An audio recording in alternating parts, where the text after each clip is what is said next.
everyone, and welcome to the first episode of our mini-series. I'm Tamica Carty, Marketing Executive at VSI, and I'll be your host today. Joining me are two fantastic guests, Ben Gardner, Client Development for Europe, based in our VSI London office, and Liam Coballes, Dubbing Producer, based in our VSI Los Angeles office. So let's get started. Today we'll be focusing on what Pride means in 2025, but before we get into it, I would like to introduce our guests. Shall we start with you, Ben? Can you tell us a little bit about yourself and share a bit of your background, please? Yep, I'm Ben. I've been with VSI for almost 7 years now, and I'm responsible for client development and new business sales across our entertainment division. My pronouns are he, him, and I identify as gay. My husband is also called Ben, which definitely causes some confusion with people, and we celebrated our civil partnership back in 2009. That's amazing. For me, that relationship is really about being able to live openly and authentically, and it's something that I never really sort of take for granted. And it reminds me, of what makes Pride so sort of meaningful. That's amazing, Ben. Thank you for sharing that. Liam, over to you. Yeah, thanks so much. I'm Liam Coballes. I'm a dubbing producer at VSI for roughly 4 years now. I sort of fell into this industry by really reading a lot of comics and watching a lot of dubs because my parents are immigrants from the Philippines. So I've always worked in voiceover, always had an interest, and I've also had experiences in understanding identity through media. I realized I was a trans man when I was roughly 15, 16. I socially came out and then started taking hormone therapy back in 2017, I believe. It's been roughly 8 years now since I've been on hormones. And through my journey and my experiences, I've been able to learn a lot about myself, but also assist in educating others of what it means to be not only trans, but also just looking within yourself, feeling comfortable with yourself, and kind of understanding everyone's different walks of life, whether you're a cis straight ally or a queer, gender nonconforming individual. We're all experiencing changes in our lives that will make us be a better person. So that's why I'm happy that we're able to all sort of talk together about Pride, especially during current events and past events as well, just acknowledging everyone's growth and all the hard work our predecessors did in fighting for our rights and what we continue to try to do to keep our rights intact and also elevate it so future generations have more freedom. 100%. And that's why we're here today, Liam. So perfectly said. Thank you. So it's great to have you both on the show today. And now that our listeners know a little bit more about you, I think it's time to dig in. We're here today to kick off this special mini-series with a meaningful reason behind it. Every June, we celebrate Pride, and this year we wanted to mark the occasion by hearing directly from voices within the community. So Liam, just because you just started off so nicely, what does Pride mean to you in 2025?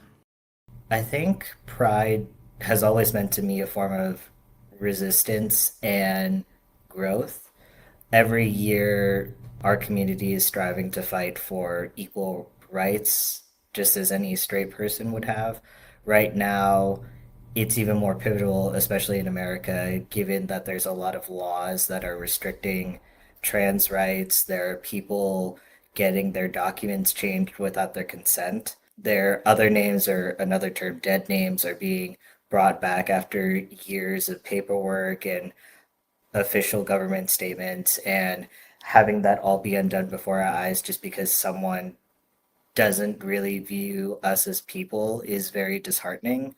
And I believe this year, especially for those within the community and those who are allies, it's very important to kind of understand that this is going to be a very rough couple of years, and it might even be longer because of all the policies that are being undone and the years it's going to take to have them established. But it sort of solidifies that my existence is resistance, because there are so many people I know who are having a really hard time, and other people who have unfortunately lost others because they can't there's an immense amount of pressure and fear being put up against us. And I think it's important to do our best to stay headstrong as a community.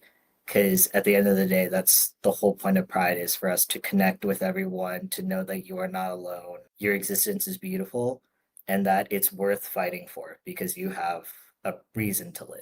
Yeah, I love that. Thanks, Liam. Ben, do you want to say anything on that as well?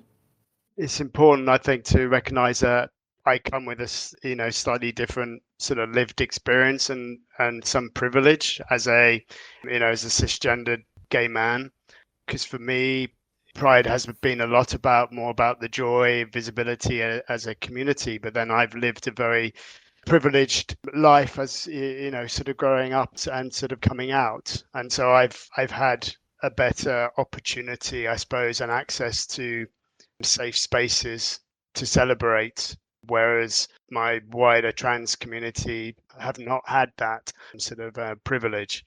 But saying that, I always have felt very strongly that Pride should remain very much a protest because even by comparison, our lives in the UK and the US, we have made huge progress, but we're now living through a period where that progress is obviously very, very fragile.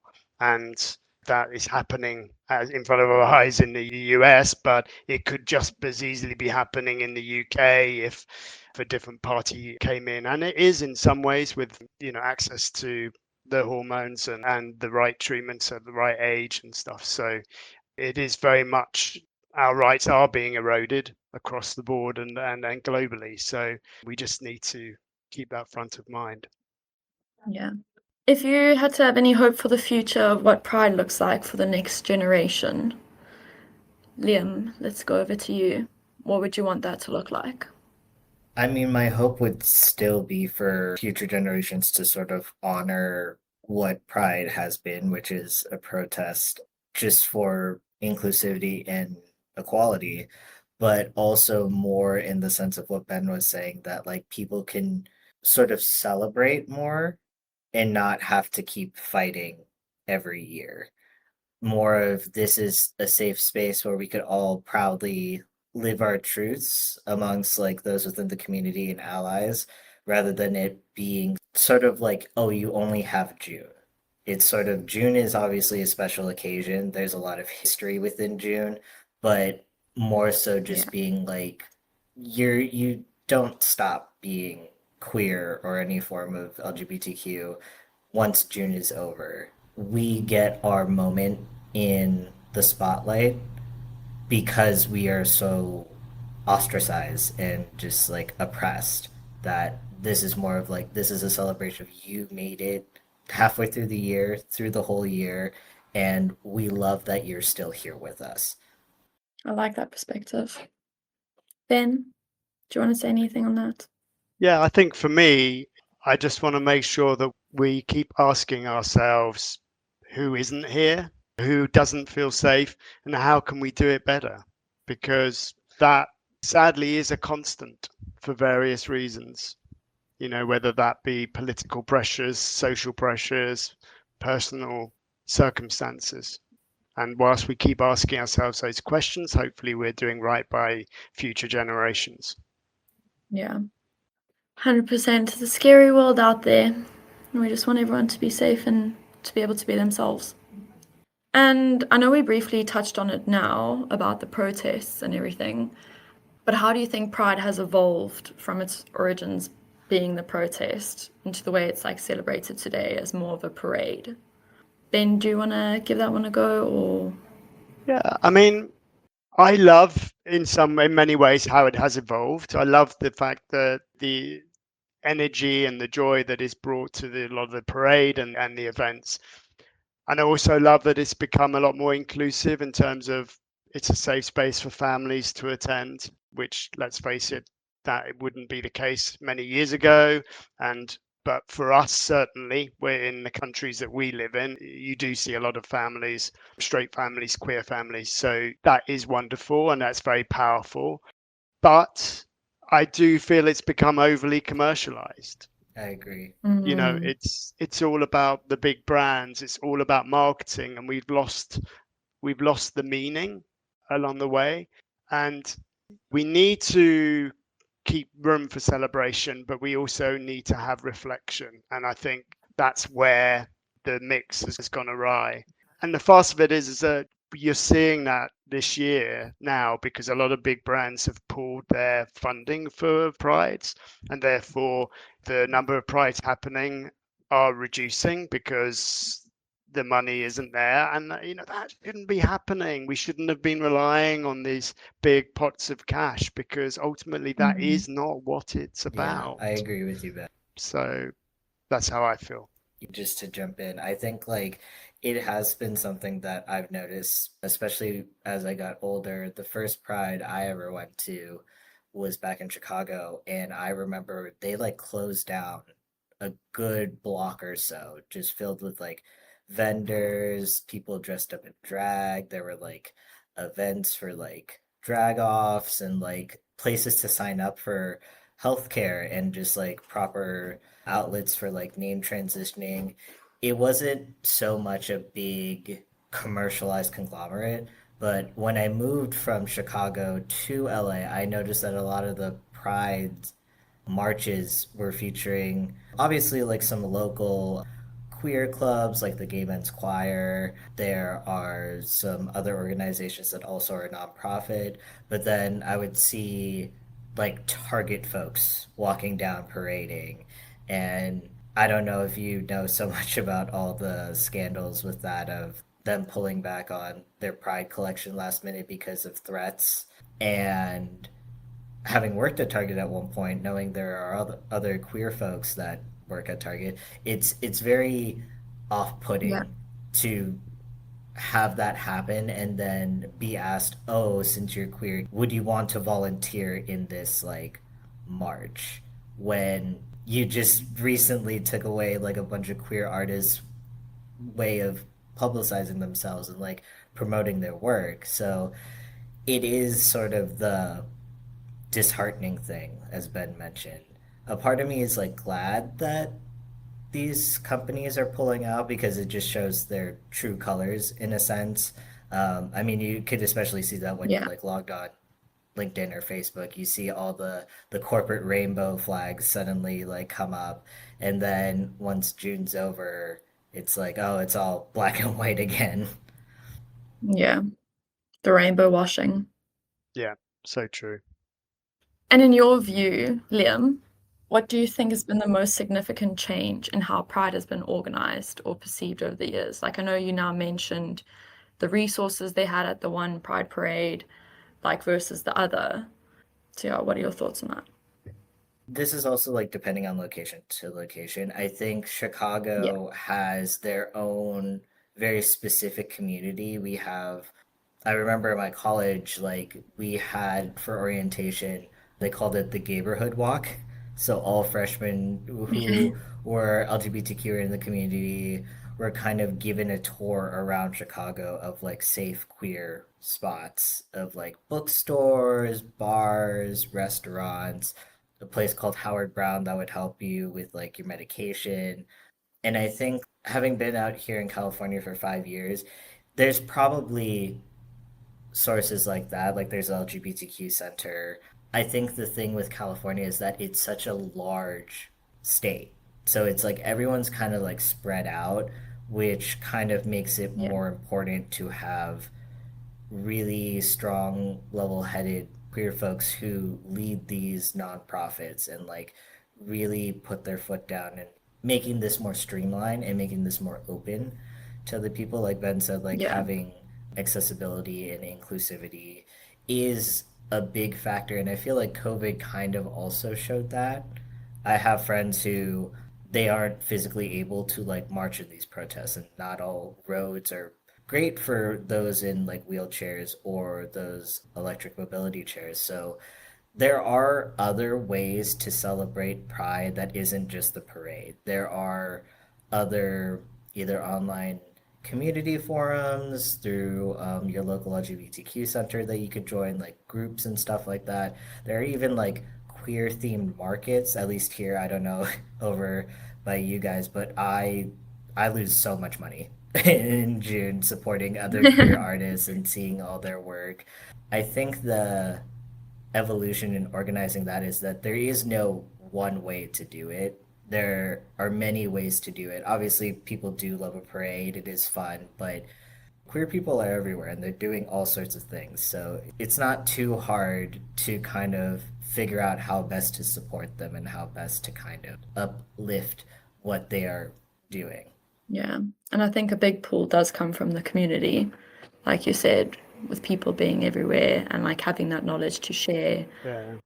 And also, just making sure it is accessible to as many people as it can be. And part of the problem with the money machine is that you create these wonderful festivals, music festivals in some places, and they're ticketed events, and those tickets cost a hell of a lot of money, and that immediately closes the door to such a wide section of the community. I mean, we're like the Pride Parade itself is free to sort of access, but that is the big change. But we do need to remember that globally it's still very much at its roots, very much there's a raw urgency and a political need to be out there. This year is going to be an interesting year for a lot of pride parades, because I think hopefully that will be very much part of those parades in all locations. Yeah. I think it like shows the company's authenticity as well, and people can smell it from a mile away when a company is just like pride washing, rainbow washing. And yeah, as the generations come up and up, they're more ruthless as well. So they speak out, and these companies are then facing the backlash. So, kind of on that point, Ben, how do you think different generations within the LGBTQ community experience and interpret pride today? Yeah, I think it is really important for us to consider that, because for different generations, it holds such different meaning. And it can hold for a lot of the older generation who perhaps lived through, times where, and again, I'm talking from someone who's in the UK or, or even in the US, where being gay isn't illegal anymore. But it's important to remember that certainly from a UK perspective, it's really only in recent times, it has been decriminalized. I mean, it was only decriminalized in 1967 in the UK, Wow. and that was actually only England and Wales. It took until 1982 for the whole of the UK for it to be legal to be gay. And when you think about that, I mean, that really isn't that long ago. So there's, Yeah. there's a whole generation of people attending Pride that has a real emotional weight on them because of that.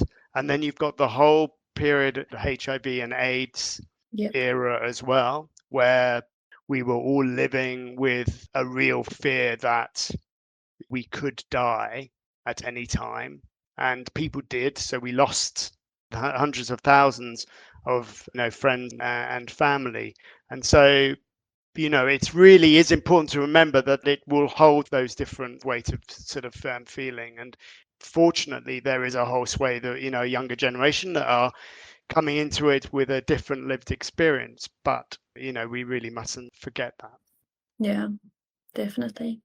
Liam, did you want to add anything to that? I mean, Ben essentially like hit the nail on the head with that. I have been very fortunate in the comic community that I'm working with elderly LGBTQ folks who still do like traditional hand-drawn comics. They're just ink and pen, and they've shared their experiences with me, what it was like living in the 80s or 70s, coming to terms with like their queerness and how it wasn't until they were probably well into their like 50s or 60s that they were able to live as themselves. And I can only imagine knowing who you are for so long and only being able to kind of like enjoy your true self in the later years of your life is a lot. So it's sort of that thing of I find it really important for younger generations to connect with older generations because there isn't many as Ben said, like the AIDS HIV epidemic kind of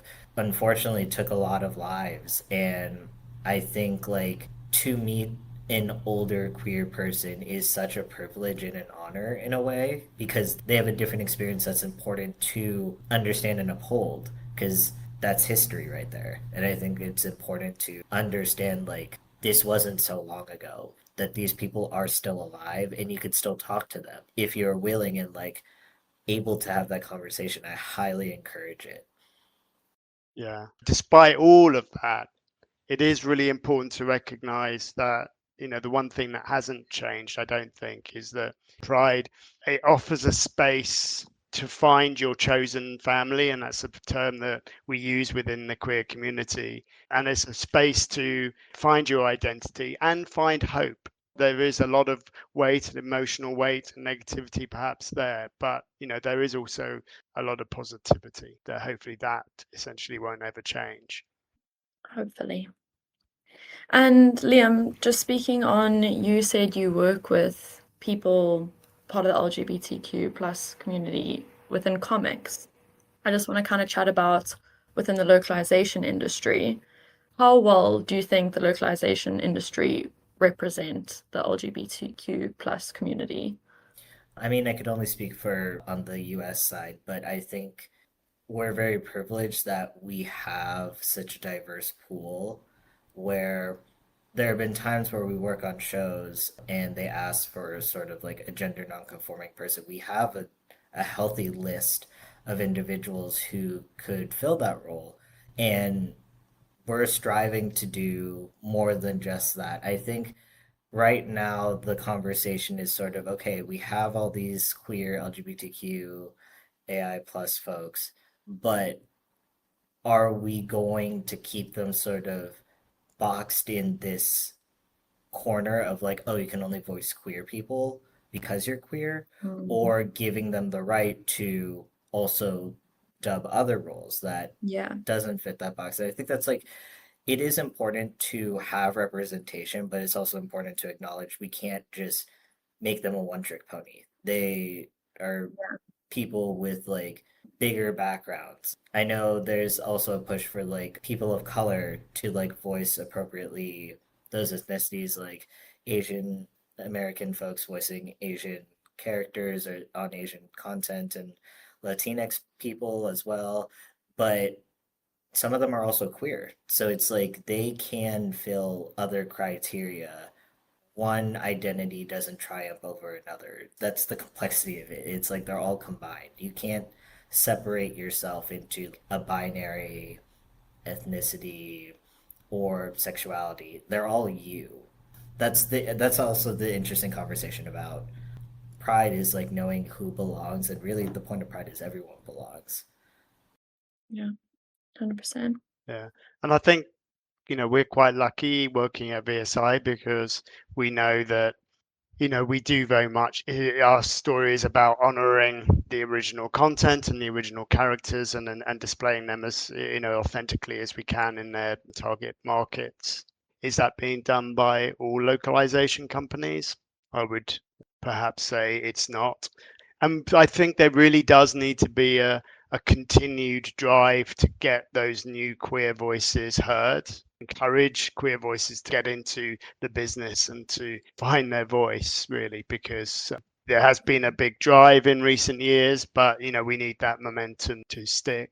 And I have to say, I don't think there's much visibility of the queer community if you go to localization events or in the wider industry. I've never come across any groups or any stands at any big events. So perhaps that's something that needs to happen in order for more people to sort of come out, actually put their hand up, identify themselves, for want of a better word. Yeah, because they also might not know about the opportunities as well. Yeah. So definitely. Awesome. So moving on to the next question, and I know we kind of also spoke about this earlier, but I wanted to know if we could like deep dive into it a little bit more. When you talk about like different backgrounds, different cultures, different regions, countries, how do you think Pride is celebrated and understood differently compared in these various places and within these various cultures? Like I know, Liam, you just said now the difference between Chicago and the other states. So yeah, it would be good to like hear more on that. Yeah, I think in the US, it's very much divided on even not just the states, but even like just like cities and towns and counties. There are some that are very open and very widely accepted and celebrated. I'm very fortunate that when I came out in high school that a lot of my peers were patient and understanding. And even when I graduated, a lot of them used like the name I've chosen now, which is Liam. And I'm very fortunate that that happened to me because I would have friends who went to a different school, were told they couldn't. It was Yeah. impossible. There wasn't a proper teaching or like language or understanding of just the word gay. Gay was still sort of used as a weapon to like demasculinize men, but also just like target other people who just didn't seem like they belonged, and it was used as an insult, which it's amazing to think that like I have even my partner who I've dated for like 5 years, when we talk about our past, like our education was completely different. And I was about to say it all comes down to yeah, education, it's doesn't always down it? to the education. I was fortunate that I could get this understanding at the age I was. And unfortunately, given right now, there's a lot of talks of schools being told like, oh, we can't teach that stuff to kids because it's inappropriate. They won't understand. But I think people are kind of forgetting that the point of education is for them to kind of learn things and kind of ask questions for themselves Yeah. and just get a basic understanding of life. But I think it is interesting also being Filipino. I've seen and like been around like gay Filipino men and women for the most part. I think transness is something that's a little bit new, at least to me and my family. We've kind of seen on TV like men doing drag and being very feminine and like flamboyant and loud and present, but I don't think we ever saw really a trans person. So in the sense Yeah. of that, I think it is interesting. There is like sometimes also selective inclusivity where people will understand gay, lesbian, bisexual, maybe pansexuals maybe a stretch too far, but when it comes to gender identity, a trans man, trans woman, that's when things start getting a little dicey. And I think that's why right now a lot of the legislations that are being attacked are against trans folk because many claim it's Yeah. against religion, many claim it's against science, and science has proven that there are species that also just like will change sex based on need for survival and like procreating. And then Yeah. religion is a whole other thing I don't want to like necessarily dive into on this, but No worries. yeah, I think it's just interesting that even also when you're looking through history, a lot of people are being more open about these like third genders. Native Americans have Two Spirit. I believe some parts in India also have their form of Two Spirit. I forget the name of it. But other cultures have these roles in which the third gender is seen as like a teacher role, a medicinal role for like justice and law, but that's sort of been erased over time. And so it's important to kind of really look at the recent years and see when we started to criminalize queerness, because you'll realize it's Yeah. only recently been that way. And now we're just kind of realizing, oh, we need to undo what we did in the past. We need to be as more open minded, as accepted as we were, and understand why did we choose to erase all of this beautiful culture and history and make it feel like that people who are just existing nowadays feel like something's wrong with them when really nothing's wrong with them. Yeah. Yeah. The scary thing is there's still more than sort of 60 countries in the world where it's illegal to be gay. So you've got to really think about, obviously how that impacts them and being able to celebrate Pride And for a lot of those countries, they may well try and have a pride parade, which they're then at risk and fear of being arrested or beaten or worse. I mean, we talked about it for access reasons, but for necessity, some prides will be just purely held online in some countries, or in underground sort of clubs or meeting rooms where they can try and get together to recognize a pride celebration or community. But it's a very different experience to our privileged existence, for want of a better word, where we can at least walk the streets and by and large hopefully feel safe and loved in those spaces. And do you think over the years we progressed and now we've regressed? I think right now it's definitely like a 2 steps forward, 1 step back scenario right now. Like we've definitely made a lot of progress in a lot of countries acknowledging like same-sex marriage. Name changes for trans folks were easier, but now, unfortunately, just given the circumstances, all of it's being undone. Yeah. And recognizing trans youth as well, and giving them access to the services that they need, whether that be counseling and someone to be able to talk to and share how they're feeling, but also access to medication and the rest of it, and get the help that they need early enough as well. I do feel, and it's quite a worry really, I feel as though we are on a sort of a precipice of, we are regressing, and it could really change around the world, because you're seeing so many far right parties trying to sort of get into power. Yeah. And you get someone reversing decades of work, and how easy that could happen wherever any one of us lives. Yeah.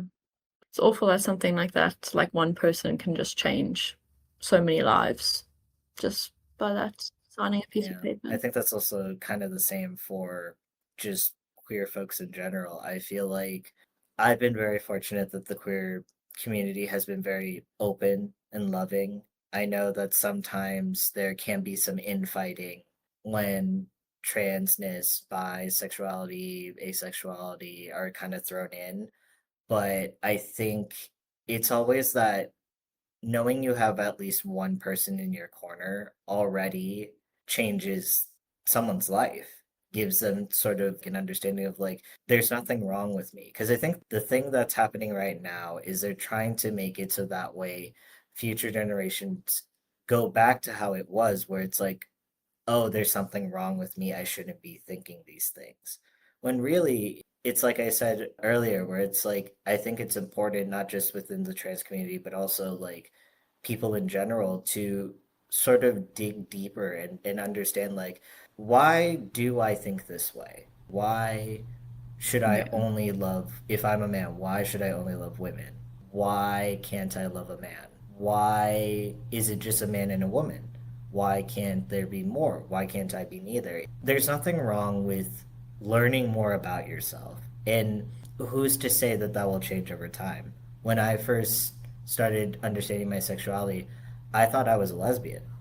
And then I thought, oh, I'm a trans man who likes men. And now I identify more as just like a queer trans man, because I can like women, I can like men, I can like non-binary folks. I don't want to necessarily say I'm pan because I'm not sure. So queer is a good. It's like there are all these new ways to identify yourself, and that's going to keep growing. And there's nothing wrong with kind of realizing, oh, that doesn't fit for me anymore. And it's not to say your experience wasn't valid. It's just you're starting to learn more about yourself. Yeah. Well, I just think, we all live on a spectrum. I think it's important for people to realize that is the case for everyone.